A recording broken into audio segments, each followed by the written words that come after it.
Estamos en el programa Tranvía de la Tarde.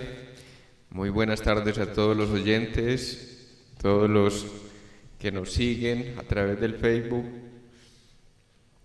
Muchas gracias por su sintonía. Hoy Débora no nos acompaña, pero vamos a estar grabando por motivo del Día del Idioma. Yo soy Fernando Calle Valencia, algunos me conocen por el programa ¿Por qué enfermamos?, que lo transmitimos todos los martes a las 10 de la mañana. Hoy vamos a hablar entonces de la importancia de la palabra y lo que significa para nosotros el uso y las complejidades del idioma. En 1616 muere nuestro gran literato español de origen de Castilla, de la provincia de La Mancha, el gran Miguel de Cervantes Saavedra. Este señor precisamente viene a aportarnos al desarrollo del idioma, porque recoge no solamente los dichos, las palabras del común de la gente, sino que conjuga una parte del conocimiento que hasta entonces se había construido con relación a las enseñanzas literarias, con relación a las construcciones que otros también habían hecho. Y quería leerles de entrada un escrito que hace Jorge Luis Borges acerca de Miguel. Dice: magias parciales del Quijote. Ya decíamos entonces que es celebrar el Día del Idioma, celebrar el mes del idioma y recoger a través de este programa una serie de experiencias que nos lleven y nos ayuden a pensar cómo nos relacionamos con el idioma, las palabras, la utilidad de las palabras y todo lo que encierra la relación con la posibilidad de expresar como forma artística, expresar como forma liberadora, expresar como posibilidad de intercambio, expresar como construcción y reconstrucción creativa. Entonces dice Jorge Luis Borges: es verosímil que estas observaciones hayan sido enunciadas alguna vez y quizá muchas veces. La discusión de su novedad me interesa menos que la de su posible verdad.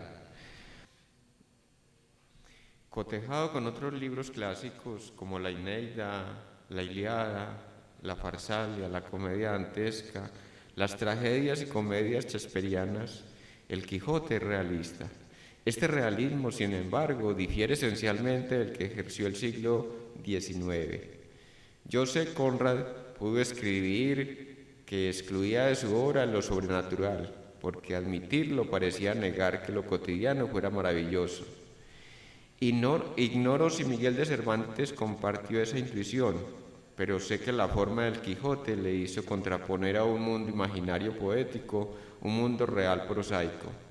Conrad y Henry James revelaron la realidad porque la juzgaban poética. Para Cervantes son antinomias lo real y lo poético. A las vastas y vagas geografías de la Madis opone los polvorientos caminos y los sórdidos mesones de Castilla.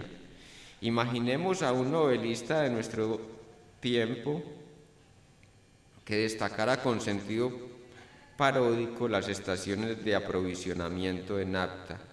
Cervantes ha creado para nosotros la poesía de la España del siglo XVII, pero ni aquel siglo ni aquella España eran poéticas para él. Hombres como Unamuno o Azorín o Antonio Machado, interconectados y enternecidos ante la evocación de la Mancha, le hubieran sido incomprensibles. El plan de su obra le vedaba lo maravilloso. Este, sin embargo, tenía que figurar. siquiera de manera indirecta, como los crímenes y el misterio en una parodia de la novela policial.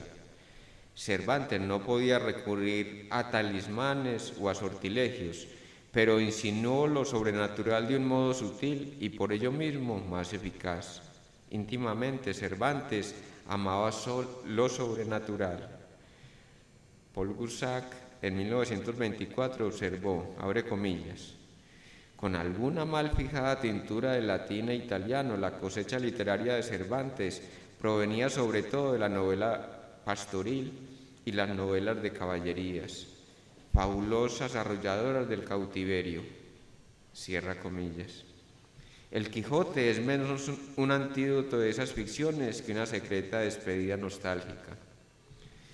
En la realidad, cada novela es un plano ideal. Cervantes se complace en confundir lo objetivo y lo subjetivo, el mundo del lector y el mundo del libro. En aquellos capítulos que discuten si la bacía del barbero era un yelmo y la albarda un jaez, el problema se trata de modo explícito.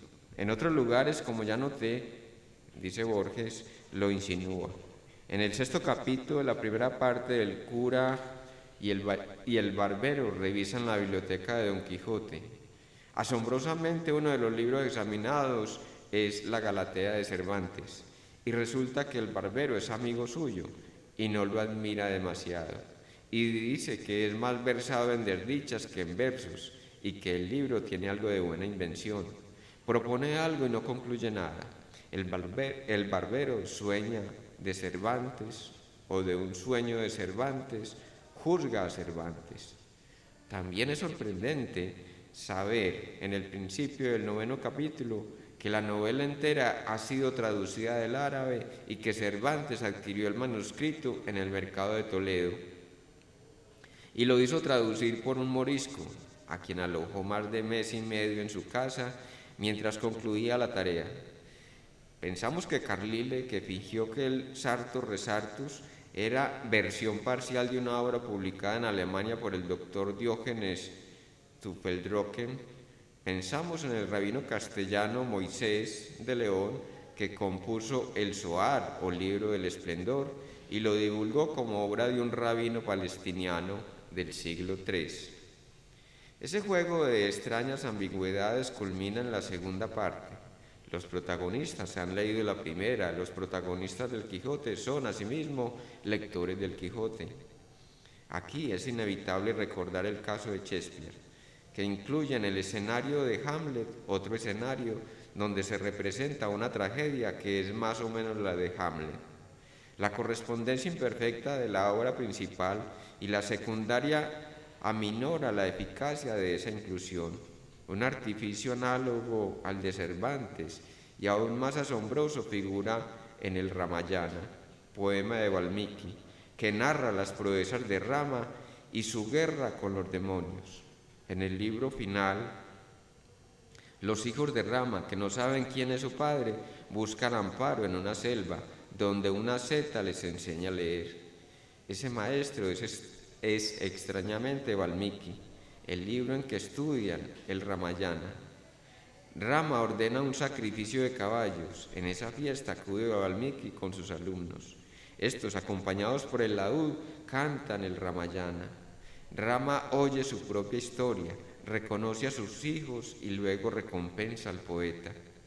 Algo parecido ha obrado al azar en Las Mil y Una Noches. Esta compilación de historias fantásticas duplica y reduplica hasta el vértigo la ramificación de un cuento central en cuentos adventicios, pero no trata de graduar las realidades y el efecto, que debió ser profundo, es superficial, como una alfombra persa.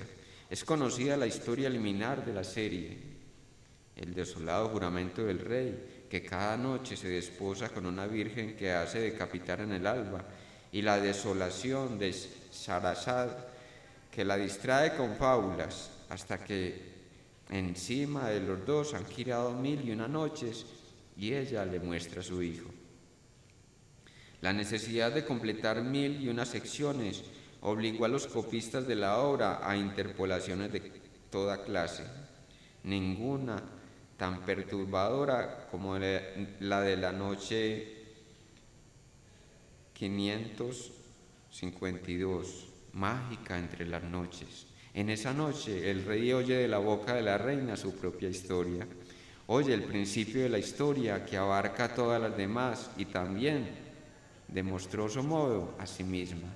Incluye claramente el lector la vasta posibilidad de esa interpolación y el curioso peligro. Que la reina persistía y el inmóvil rey oirá para siempre la trunca historia de las 1001 noches, ahora infinita y circular. Las invenciones de la filosofía no son menos fantásticas que las del arte. Josiah Royce, en el primer volumen de la obra The World and the Individual, 1899, ha formulado lo siguiente, comillas: imaginemos que una porción del suelo de Inglaterra ha sido nivelada perfectamente y que en ella traza un cartógrafo un mapa de Inglaterra. La obra es perfecta. No hay detalle del suelo de Inglaterra, por diminuto que sea, que no esté registrado en el mapa. Todo tiene ahí su correspondencia. Ese mapa, en tal caso, debe contener un mapa del mapa, que debe contener un mapa del mapa del mapa, y así hasta lo infinito. ¿Por qué nos inquieta que el mapa esté incluido en el mapa y las 1001 noches en el libro de las 1001 noches? Porque nos inquieta que Don Quijote sea lector del Quijote y Hamlet el espectador de Hamlet. Creo haber dado con la causa. Tales inversiones sugieren que si los caracteres de una ficción pueden ser lectores o espectadores, nosotros, sus lectores o espectadores, podemos ser ficticios. En el año de 1833, Carlyle observó que la historia universal es un infinito libro sagrado que todos los hombres escriben y leen y tratan de entender, y en el que también los escriben. Este es el escrito de Jorge Luis Borges acerca de las magias parciales de El Quijote. Y lo traemos a colación precisamente porque estamos rememorando nada menos que los 400 años de la muerte de este gran creador, Miguel de Cervantes Saavedra, que, como decíamos, a todos nos interesa en tanto está en la raíz de la creación del idioma castellano y está en la raíz de todo lo que significa la creación artística y poética a partir de la construcción con las palabras. Las palabras nos liberan, las palabras nos atrapan, las palabras conforman y constituyen la plataforma de nuestro mundo. Hay muchos que, atrapados en las palabras, las elegimos como una postura, como un dogma, y así, atravesados por la palabra, terminamos convirtiendo la palabra en nuestro destino. Queremos decir con esto que la palabra puede ser tan liberadora como aprisionante, según le damos importancia en nuestra existencia. Hay una relación con el lenguaje de todo ser humano, y es que nos representamos en palabras y nos construimos y deconstruimos a través de las palabras, pero a veces nos las tomamos tan en serio que las asumimos como santas verdades o posiciones absolutas, las cuales terminamos defendiendo y confundiendo con la realidad. Es decir, la realidad resulta siendo nuestro lenguaje, y el lenguaje, el riel por el cual movemos, o los rieles por los cuales nos movemos en la existencia. Entonces es ahí donde resultamos atrapados. Pero hablamos de la palabra que nos constituye y nos atraviesa como un elemento de transformación y cambio. Y es que hablamos de la palabra como el elemento en el sentido positivo liberador, la posibilidad de ser y existir a través de la palabra como instrumento, la palabra como herramienta que deja de atravesarnos, deja de constituirse en nuestro destino para ayudarnos a nombrar y a generar realidades nuevas. Ya decíamos en un programa ¿Por qué enfermamos?, de que realidad tiene que ver con real idea o la idea real. Real viene de la palabra real, de la palabra mente, en su origen es en latín, mente y real es lo mismo. Entonces realidad es lo que yo creo a través de la palabra o de la idea, ¿cierto? Entonces la idea es la plasmación de la realidad. La idea es lo que yo genero o quiero generar para que me constituya y haga parte de mi mundo.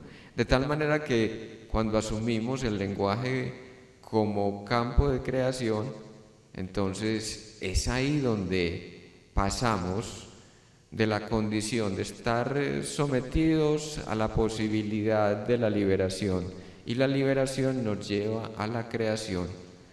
Cuando aprendemos de la palabra, que es un instrumento de liberación para generar condiciones nuevas o para confrontarnos con las emociones, entonces es ahí donde empezamos a transformar la realidad.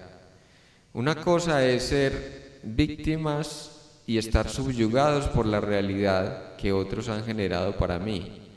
Otra cosa es utilizar la palabra como lo hacemos en el campo artístico, la poesía, la literatura, los cuentos, la trova. Todo lo que constituya elemento de expresión y creación es hacia la liberación.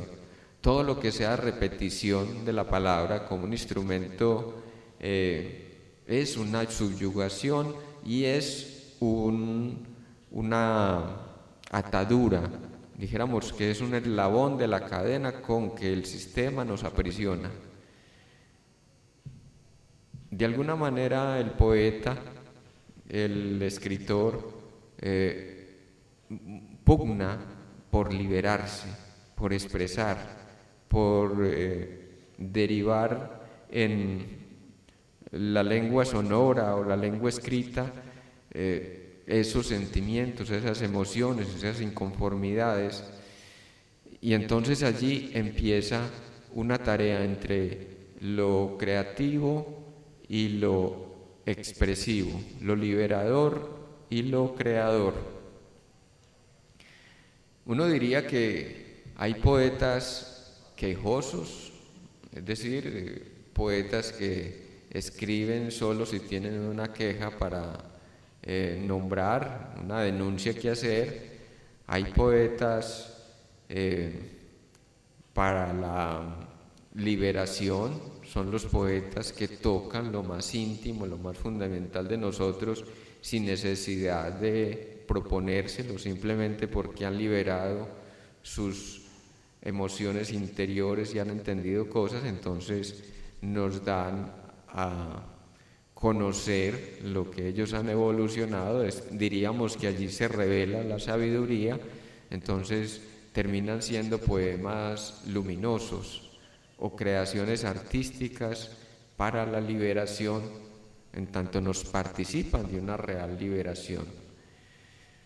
Pero también hay poemas que son proféticos, nos hablan de una realidad como es la realidad humana, la realidad de la tierra, la realidad del cosmos, y nos ayudan a entender cosas de lo que pasa con nuestra condición en el mundo, ¿cierto? Esta versión de lo profético nos está hablando de un devenir, nos está advirtiendo también sobre algo que puede que no esté funcionando bien o que habiendo funcionado ya no funciona y que es hora del cambio. Hay ahorita una gran polución, una gran cantidad de versiones que tienen que ver con las formas como los poetas vienen asumiendo lo que se llama el cambio de era. Entonces, particularmente yo me inscribo ahí, ¿cierto? Me inscribo en el cambio de era, pero voy a leerles un poema de una amiga, ella se llama Damaris Londoño, y ella toca una relación entre lo cotidiano y lo trascendente.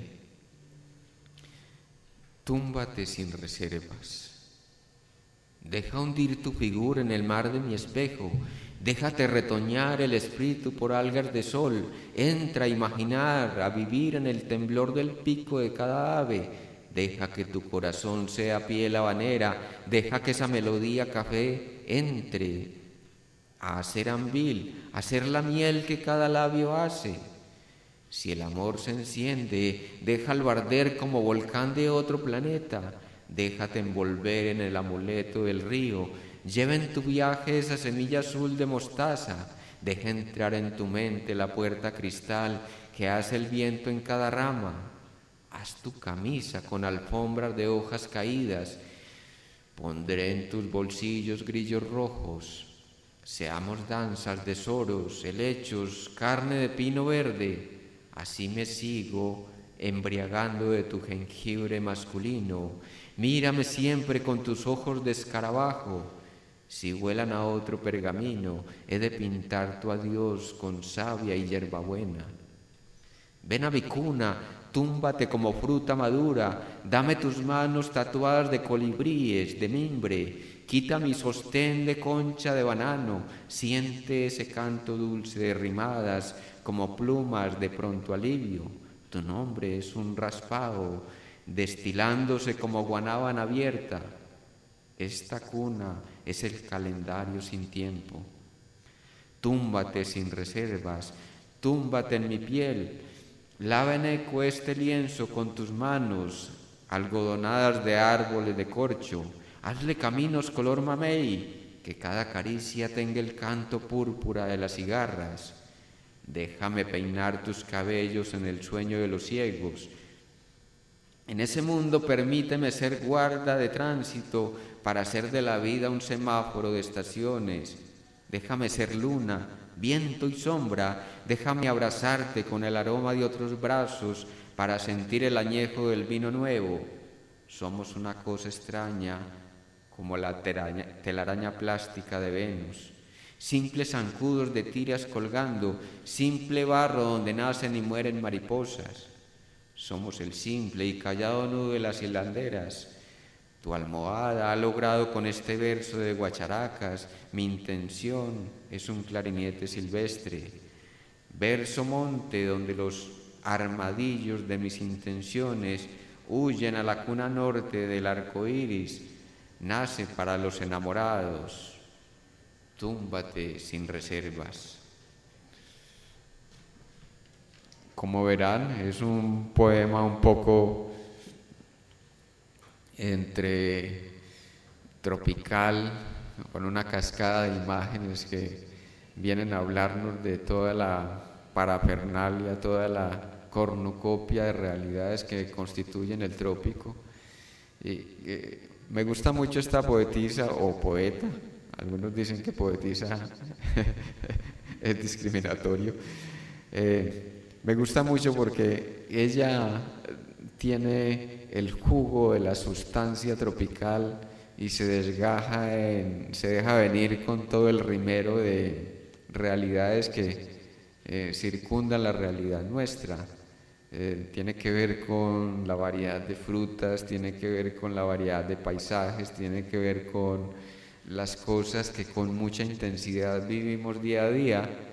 La vida, particularmente en Colombia, transcurre con una intensidad frenética y a mí me parece que ella logra plasmar ese frenetismo, esa locura de lo que constituye nuestra propia realidad, de tal manera que hace a través de sus palabras de lo que es la realidad, descifrando lo que constituye cada cosa cotidiana y poniéndola allí como una especie de collage donde da a entender de que la vida destila poesía por todos los rincones, máxime, vuelvo y digo, en nuestro trópico. Una cosa que a todos nos asusta, a los colombianos siempre nos ha asustado, y es ¿por qué en Colombia pasan tantas cosas?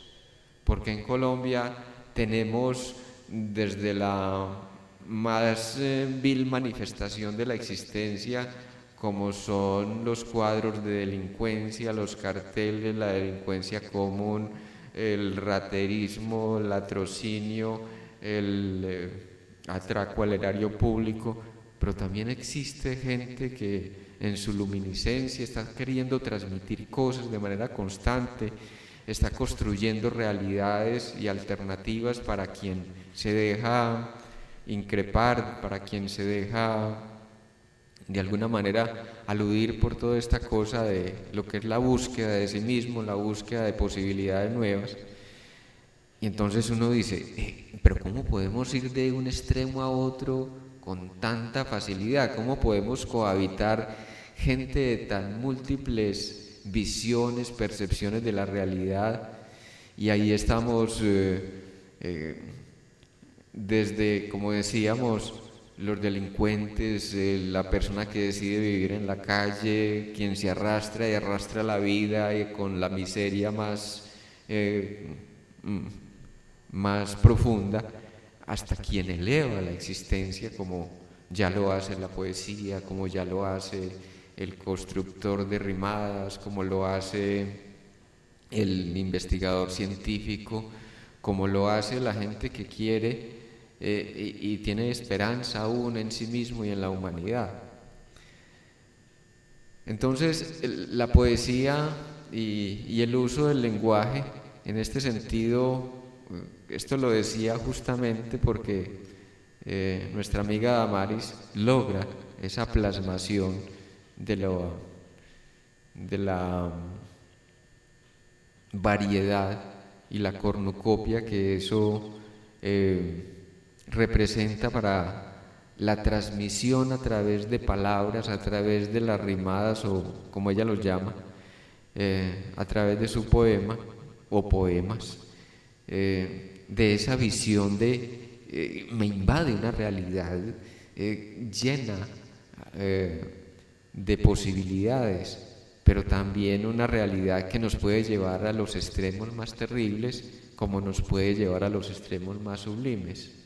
Y es desde ahí que cuando comprendemos esto, entonces decimos y lo asumimos con conciencia: este es el lugar donde yo quiero vivir, donde todo pasa en un segundo, 500 cosas pasan en un minuto, y vivimos acorralados por la cantidad de hechos cuando no comprendemos ni ubicamos cuál es la base y el fundamento de tan abundantes posibilidades. No vemos la posibilidad como un hecho, sino que vemos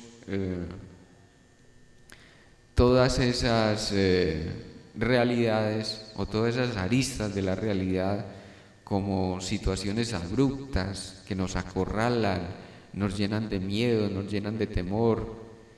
Y precisamente hay una cosa que es extraordinariamente bonita, y es que el trópico de nuestra querida Colombia nos invita a vivir con suma intensidad, a sentir la vida, a explorar cada cosa cada arista de esa realidad tan abigarrada, como decíamos.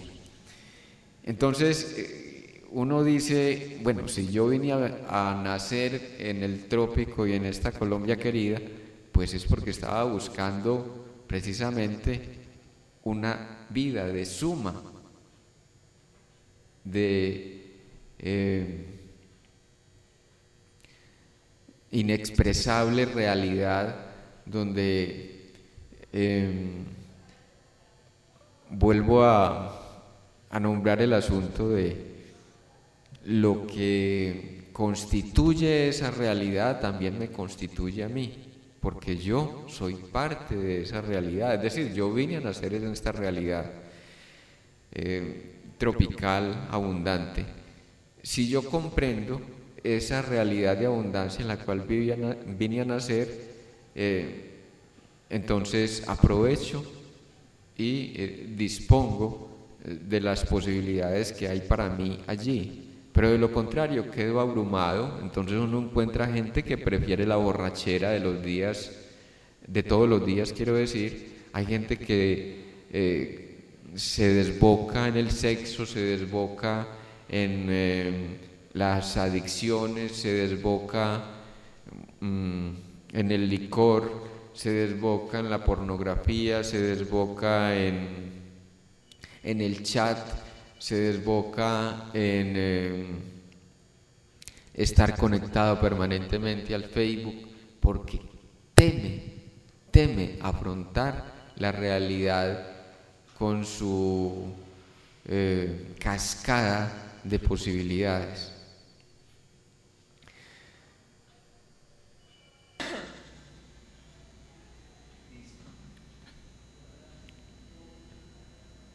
Estábamos entonces hablando de las palabras y la significación, la importancia que tienen las palabras.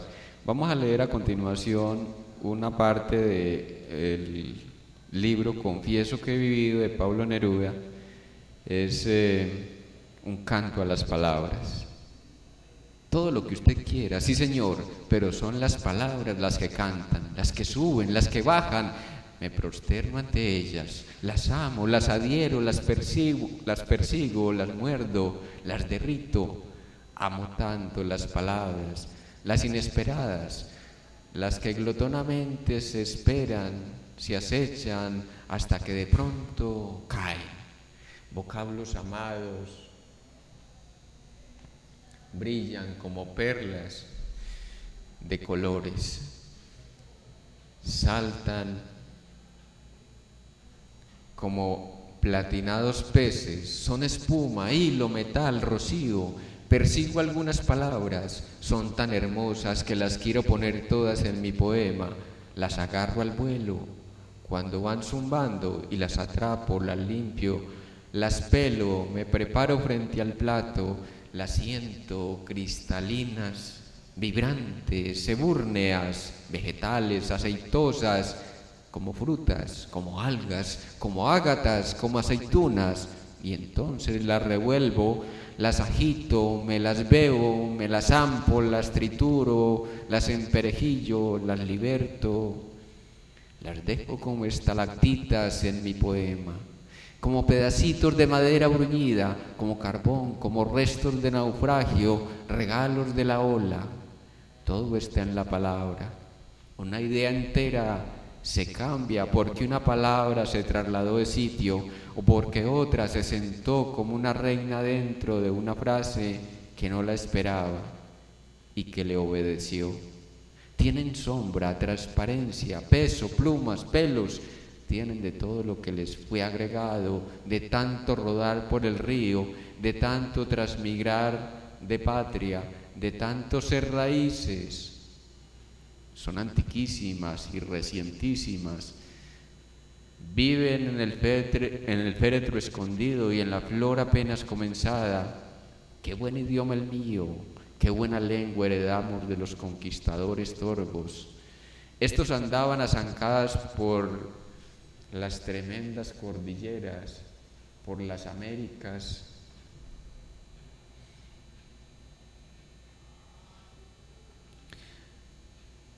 Encrespadas, buscando las patatas, las butifarras, los frijolitos, el tabaco negro, buscando oro, maíz, huevos fritos, con aquel apetito voraz que nunca más se ha visto en el mundo. Todo se lo tragaban, con religiones, con pirámides, con tribus, idolatrías iguales a las que ellos traían en sus grandes bolsas. Por donde pasaban quedaba arrasada la tierra Pero a los bárbaros se les caían de las botas, de las barbas, de los yelmos, de las herraduras como piedrecitas, las palabras luminosas que se quedaron aquí resplandecientes, el idioma. Salimos perdiendo, salimos ganando. Se llevaron el oro y nos dejaron el oro. Se lo llevaron todo y nos dejaron todo. Nos dejaron las palabras. Este poema condensa exquisitamente ese gusto. Quienes conocemos la obra de Neruda sabemos de que fue un hombre de extremos, de entrega, de pasión acendrada y profunda, y cuando sentía algo lo nombraba y alcanzaba a transmitir esa vibración con la forma de nombrar las cosas. Es una forma tan apasionada que invita a vivir a profundidad y a vivir con toda la entrega posible esa relación con cada cosa. El hombre fue supremamente apasionado en la política, así como le escribió poemas de queja, de reclamo a los invasores, también viene a escribirnos en esta forma sublime de eso que para él está libre de todo trazo y más bien es uno quien le pone la carga emocional e ideológica, y es el lenguaje, las palabras como herramienta, y más que herramienta, instrumento de expresión, instrumento de embellecimiento. Ahora nos faltó la parte exquisita de la palabra como forma de construcción de nuevas ideas, pero a la vez la forma de embellecer las ideas. La poesía son ideas y son emociones. Ante todo, una poesía que se gasta en ideas deja de ser poesía y se convierte en filosofía. Pero una poesía que se desgasta en emociones no trasciende, no profundiza, no amplía, no permite algo más allá de lo que suscita esa emocionalidad. El verdadero poema entonces conjuga la emocionalidad y la racionalidad. Pero hay otro agregado allí significativísimo, y es el sentido estético de la palabra. ¿Cómo puedo a través de un verso construir y mejorar la forma del decir cotidiano, la forma de percibir la realidad? Y es la arista desde donde yo percibo la realidad que me permite también descubrir su magia, descubrir su forma lambicada, su forma elaborada y profunda. La mayoría de los seres humanos somos bastante superficiales, y es porque por un lado pues la sensibilidad parece ajena, o no cultivamos mucho la sensibilidad, y es lo que nos permite la poesía. Entonces estamos diciendo de que la belleza en la poesía está en lo que expresa y en la forma como logra generar una sonoridad, es decir, una forma particular de combinar las palabras de tal manera que conjuga y diversifica el lenguaje y lo hace loable, lo hace más digno, lo reconstruye y lo regenera. La poesía regenera y renueva las posibilidades de expresión en el ser humano, pero también regenera las posibilidades de transformación, en tanto una poesía nos invita a soñar, una poesía nos invita a contemplar, una poesía nos permite elevarnos a las alturas de el canto y con ello la dicha, ¿cierto? Es como una sonata de Bach. Una sonata de Bach, si tenemos la sensibilidad para ello, nos puede encumbrar, y es otra manera de expresión de la realidad musical. Pero la forma particular que le da Bach a cada tonada, a cada combinación de las notas, es una forma de ser y percibir el mundo, una forma de ser y percibir la realidad. Este es un fragmento que les voy a leer de un cuento que estoy escribiendo que se llama Las aventuras de Cocolizo. Entonces Cocolizo está aprendiendo a leer y ella narra en primera persona, es el personaje central. Él gagueaba bastante, está hablando del hermano. Pero pues fue siguiéndolo a él cuando señalaba con el dedo en su era, ra, se, una vez que aprendí a juntar las letras y a descubrir la forma de escribir el sonido de sílabas y palabras. Cosa maravillosa. Para mí era descubrir la manera de plasmar, sembrar como sembraba papá las semillas en el campo, los sonidos de las palabras, solo que allí era sobre el papel o el piso con una tiza, un carbón, o sobre la tierra mojada de la pesebrera con algún palo. Estaba tan fascinada con aquel descubrimiento que imaginaba que yo haría, sembrando sonidos, una enorme cosecha de palabras, las que reventarían luego en las más impredecibles flores, y con el tiempo frutos llamarían a tu puerta en el reclamo de otras bocas que las nombren, con el pedido de que les cedas tus campos y dejes que te protejan del erosivo silencio de la tiniebla ignara. Me obsesioné por todo lo que escribiera y las superficies donde fijar los sonidos de la palabra que tanto me gustaban. Caso concreto, la de río, que denota la risa y el espejo fluido del agua. Árbol, que encierra en 2 sílabas toda la variedad de diseños y formas con que se cubren los bosques. Leche o vaca, que sugerían todo lo que más me gustaba pasar por el paladar, como mantequilla, quesito, yogur, postrera, requesón, calostro, cortado o 27, pero que también denotaban abundancia, alegría. Después, han sido tantas las benditas palabras que me enamoran, que quisiera hacerle a cada una su distinción, y me sobrecoge un afán desmedido por contar y cantar, en el intento de darle a cada palabra su lugar preciso, su sentido en el rimero de experiencias que recojo, y así, que cada una halle su importancia, se contemple en el podio que bruño con el lápiz, o el podio del paladar cuando la nombro. En aquella obsesión encontraba superficies por todo lado, las que soñaba llenando de letras.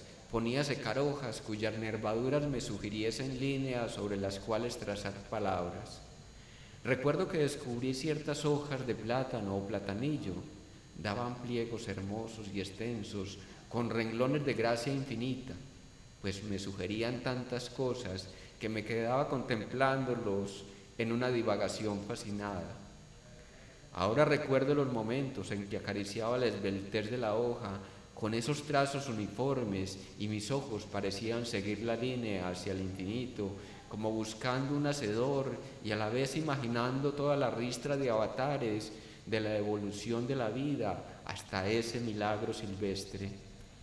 Pero también imaginaba el cielo como pizarra cóncava, pues veía cómo el viento escribía con tinta de nube sus silbos trémulos, borraba de un plumazo sus figuras grises de invierno para entregar al alba el pizarrón radiante del verano. Cúmulos, estratocúmulos, nimboestratos eran también hechura de sus ímpetus copiones. El viento utilizaba las nubes para escribir la historia que nos va contando del planeta con sus estaciones, sus yermos y días, terrenos de cosecha. Yo quería aprender a hacer nubes y meterlas en un eyector, hacer del firmamento como el viento, mi más inmensa y lograda pizarra. Es curioso, las hojas secas, en especial de plátano o platanillo, las guardaba por una ocasión muy especial que nunca llegó. Tal vez cuando me enamorara, eso sí que merecería, sí señor, tamaño regalo de la naturaleza. Sin embargo, las encontraba ya deshechas entre los libros, que en mi casa eran pocos. Muchas las olvidé por meses en el zarzo, donde las ponía para que nadie me las encontrara. Viene aquí otro poema que les quiero compartir, se llama Las Palabras. Creí que las palabras se enmohecían con el uso, se gastaban con el roce o el aliento, se envilecían al rodar por tantas bocas necias. Creía que las palabras eran entes sagrados, dignos solo de los altares supremos de la dicha o el canto, brillo lustroso sobre las cosas. Con el tiempo descubrí que eran herramientas versátiles, líquidos que se vierten para colorear el mundo o apagarlo, para someter el pensamiento o liberarlo, que como un cuchillo sirven al defensor y al asesino. Ahora entiendo que también son puentes, umbrales abiertos para el entendimiento, que puedo con ellas hacer balandronadas o poemas, revestir cada cosa para luego adueñarme de su esencia, arrancarle su piel y su forma, llevarla de paseo por valles, cumbres y gargantas.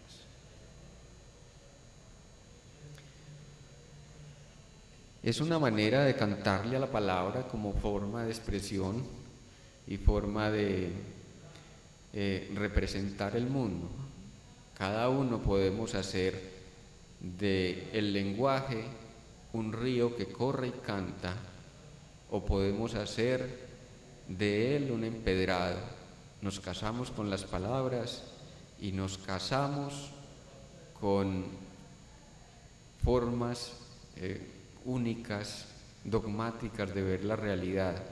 Eso hace de nuestro mundo mundos demasiado estériles, empobrecidos. La palabra nos libera en tanto la sentimos como una especie de instrumento para transformar la realidad en la medida que la comprendemos. Pero cuando hacemos, vuelvo y digo, también lo habíamos nombrado hace un rato, cuando considero las palabras como única expresión de verdad, entonces mi mundo se reduce a aquello que considero constituye mis palabras. La lealtad a una palabra es la lealtad a un miedo. Óigase bien, la lealtad a las palabras es una lealtad a un miedo. El miedo a descubrirme que soy flujo, que soy sustancia, que soy energía, que todo cambia y que si no cambio, la realidad me cambia o la realidad me somete. Entonces, allí nos permitimos escoger, o más bien les hago la pregunta, ¿qué prefieren ustedes? ¿Escoger un destino para sí mismos o ser sometidos por las condiciones y circunstancias que otros han creado para ustedes? El lenguaje construye la realidad y el lenguaje es ideología. La ideología se transforma en religión, economía, política y en ciencia. ¿Desde dónde estamos construyendo nuestra propia realidad? ¿Desde lo que otros construyeron para nosotros? ¿O queremos construir nuestra propia realidad? Con esto les estoy diciendo de que podemos construir nuestro propio universo. Pero yo les pregunto, cómo construir nuestro propio universo cuando todavía no hemos salido de la tutela familiar, cuando no hemos abandonado psicológicamente la casa de nuestros padres.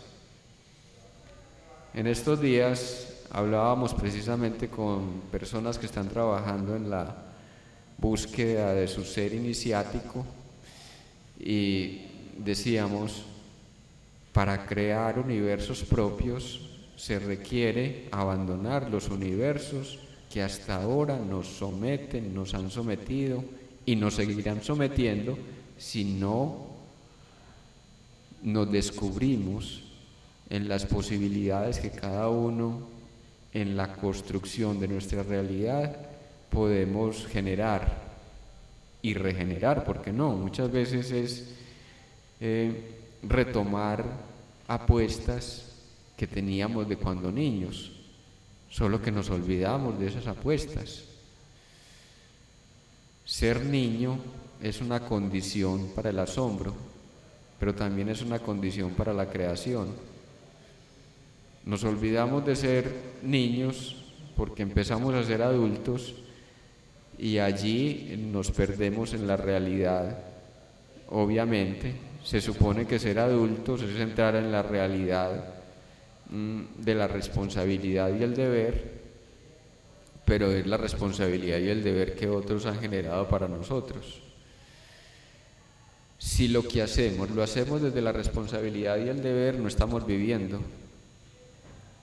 Si aprendemos a disfrutar con cada cosa que hacemos, aprendemos a ser nosotros mismos y a generar a partir de allí, resignificando y fortaleciendo nuestra propia realidad, nuestro propio deseo.